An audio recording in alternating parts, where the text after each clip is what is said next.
Cover crops. Where to even begin? I don't mean where do we begin talking about it. Where do you begin if you've never planted a cover crop before? Well, the folks from the University of Missouri Agricultural Experiment Station have a few ideas for you. Specifically, Tim's take. Tim Reinbott, Director of Communications, among really a whole host of other titles, sat down with host William Lee for the latest edition of their conversations called Tim's Take. Now, we should point out that Mr. Lee, William Lee, is a graduate student, research specialist at the College of Agriculture, Food, and Natural Resources at the University of Missouri. You can find the full conversation by going to Missouri Agricultural Experiment Station on YouTube. Okay, let's get right into the conversation with Tim Reinbott. William started by asking, what was Tim's introduction to cover crops? I went to my first American Society of Agronomy meetings, and that was 40 years ago in Chicago, and there was a talk from Rodell about using cover crops and fixing enough nitrogen for the corn crop, and I got really excited about that. I'd never heard anything like that before.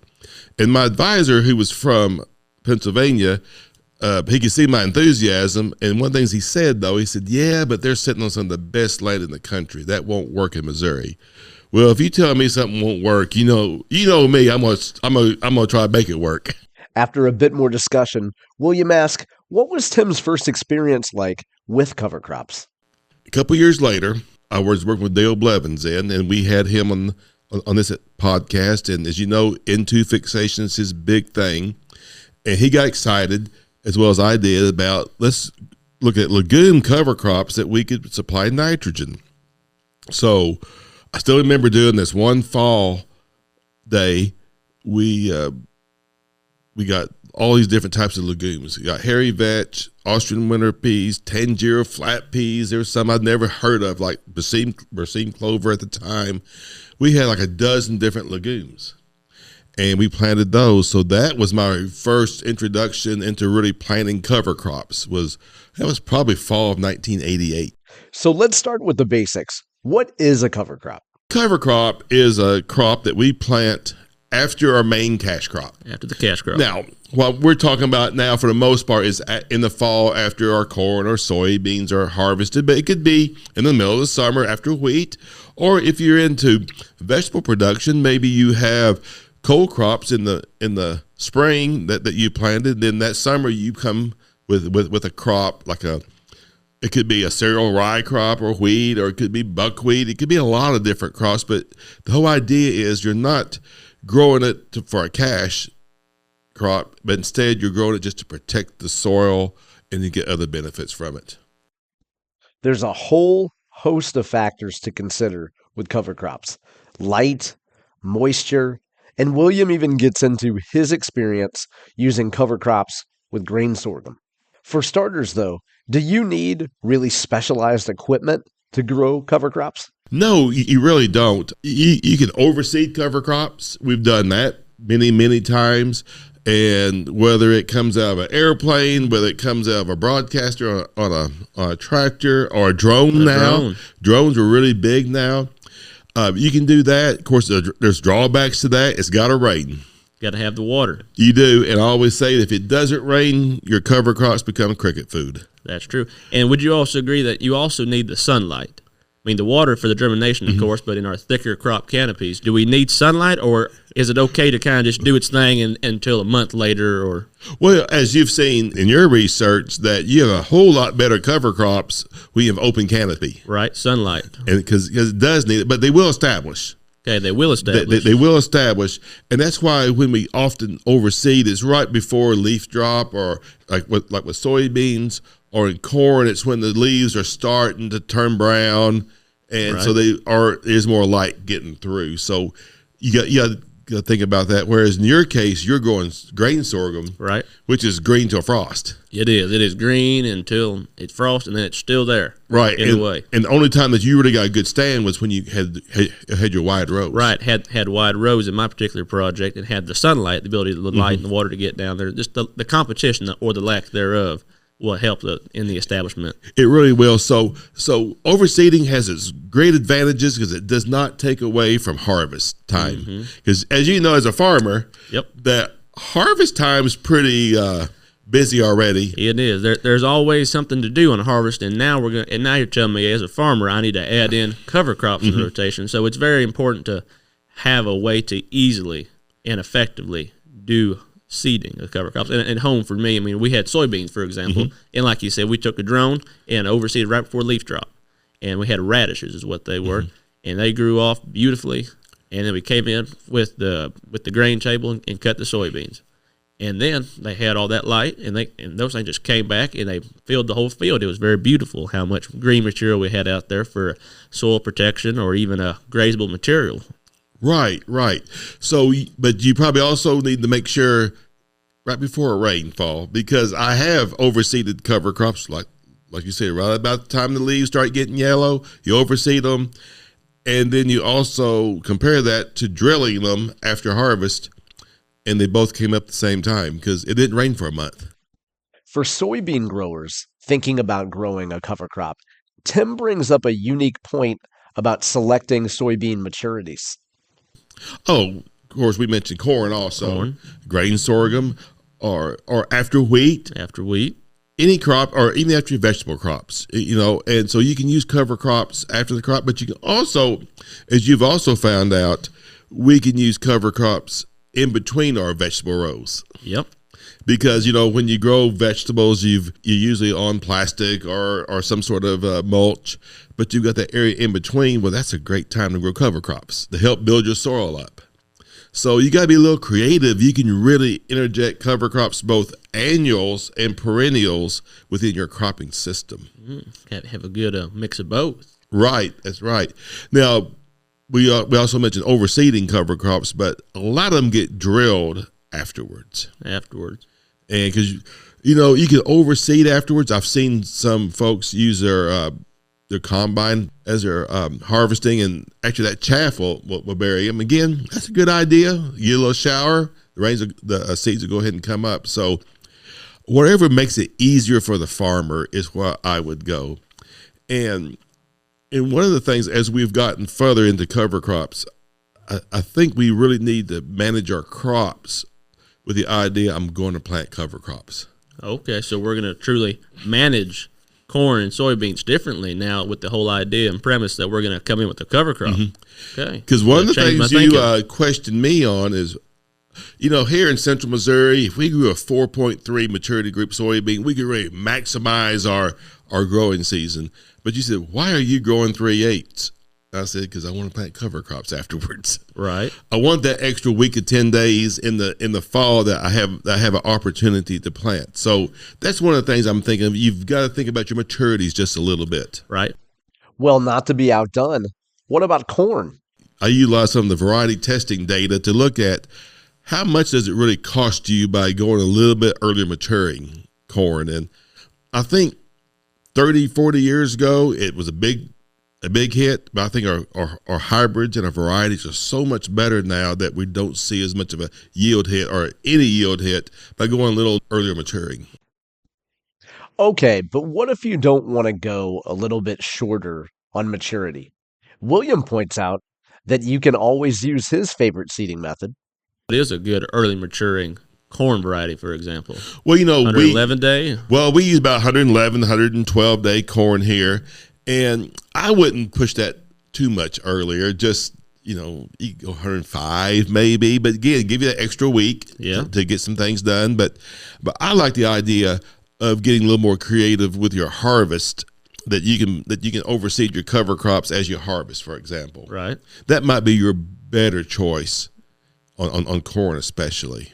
Well, and with the introduction of drone technology and the ability to oversee that way, is it as important to have that shorter season if we're going to broadcast? No, it's not. Then you can do what you need to, and of course, as you know, you can't harvest all in one day either. Right. It takes a while. It does take a while. Takes a while.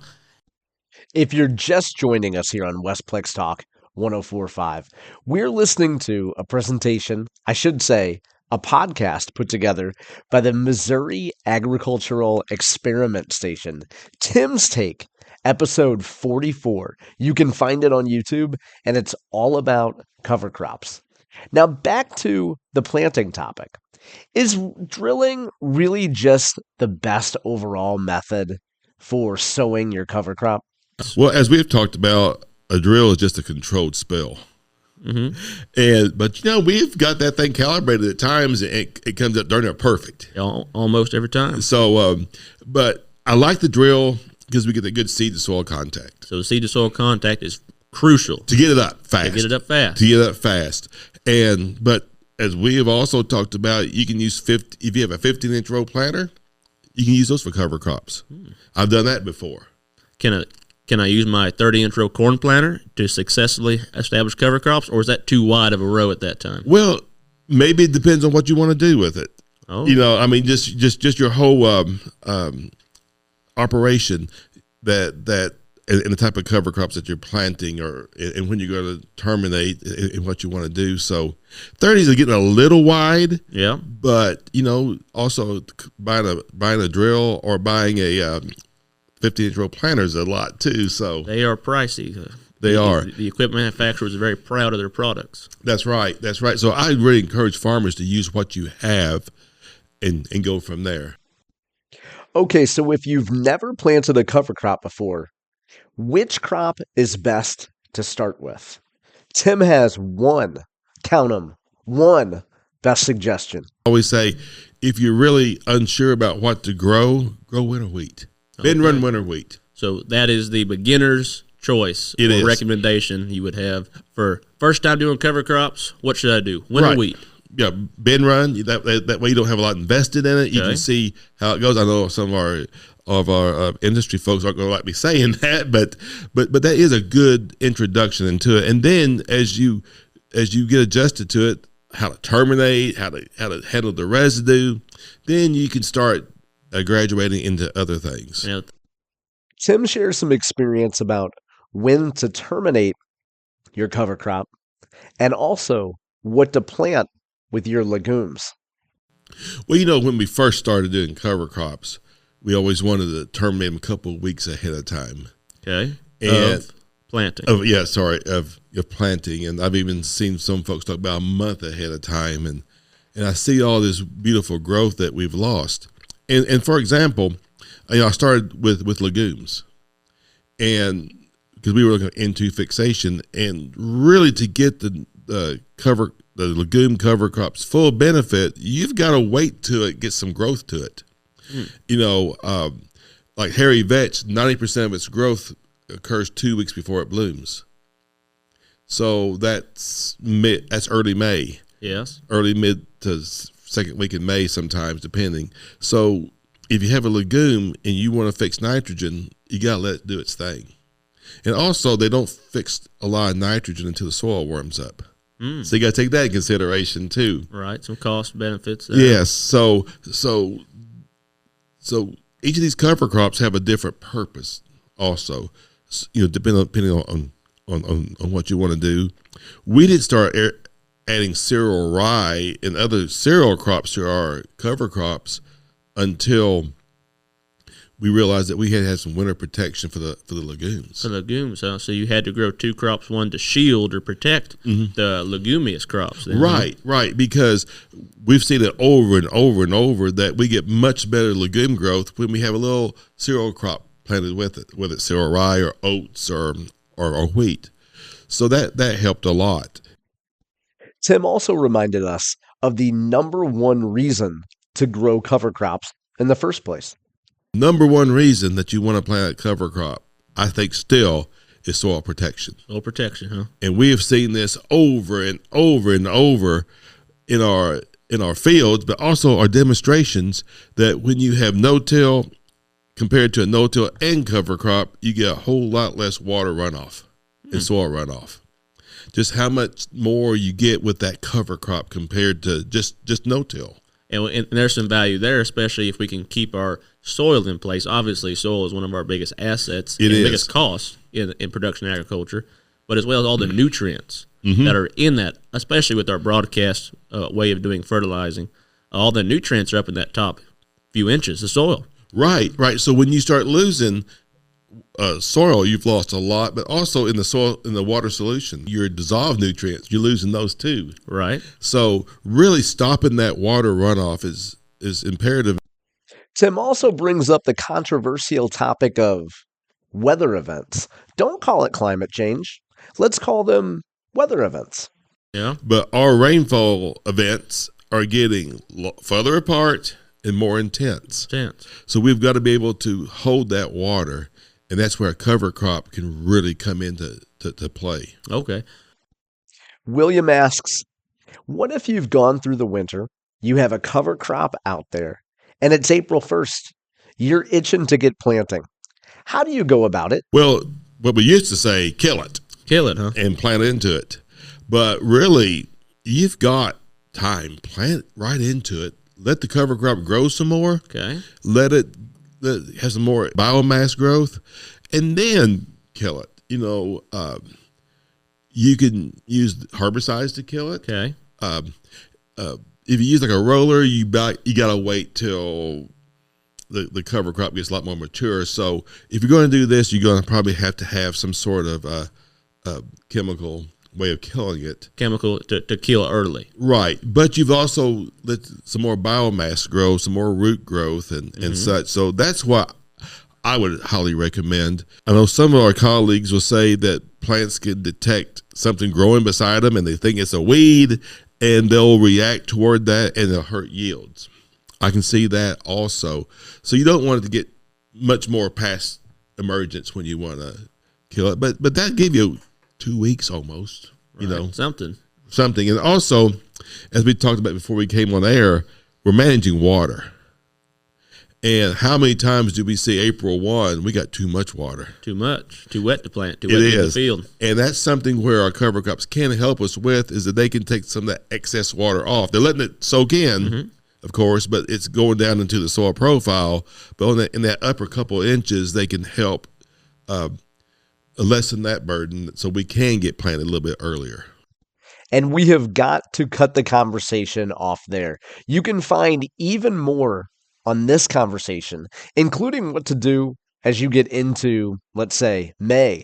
Do you need specialized equipment to kill your cover crop?